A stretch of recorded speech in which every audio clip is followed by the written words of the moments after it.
Buli kaseera oyongerako nnyo. Webale kusiima. Imagine tolina na makeup. Sirina makeup, seekuba makeup. Yeah, mwekuba kigwanidde naye if I can do lipstick, I'm good. Olwo abantu abeekuba makeup oyinza bagamba ki? Abantu abekuba makeup kirungi naye kasita tuleka emibiri gyaffe ne gibreathinga ne exfoliating omubiri. Makeup oluusi si mulungi ova gyogenze ng'okoye ne webaka naye n'asiba owazza omubiri. Yeah. Olinga omuntu akakanyemuko mu bintu bya music ki ekigenda mu maaso? Ekigenda mu maaso nti kati music si kyamupapira. Music nkola anyumira abantu. I take my time. Ate nange ng'omuntu nina bye neezimba in my personal life. Yeah.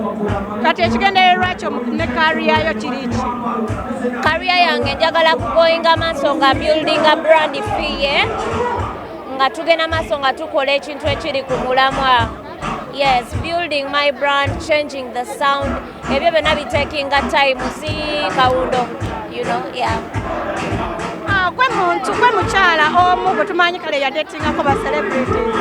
Ate nga nawe oli celeb. Ekintu kineno like buzibu ki obukibeeramu? Sadetinga ba celebrities na datinga celebrity omu nga gwe mumanyi. Obuzibu obukirimu nti oluusi byombi bibayitirirako. Omulimu gubayitirirako n'ebyewaka ne bibayitirirako. Kati muyinza okuva ewaka nga muyombye kyokka ate nga mugenda kukola. We mutuuka ate okukola ng'oluusi temubyawula naye nga anti we muba mature mukitegeera. You learn how to draw the thin line between a personal life and your business life. Yeah. Tusuubire nti Fille at least naye aneevaamu n'akolayo ka concert oba tokirowooza? Concert ngenda gikola. Concert si yakupapira. Omuntu wagololera olugoye lwe n'ategeka akagato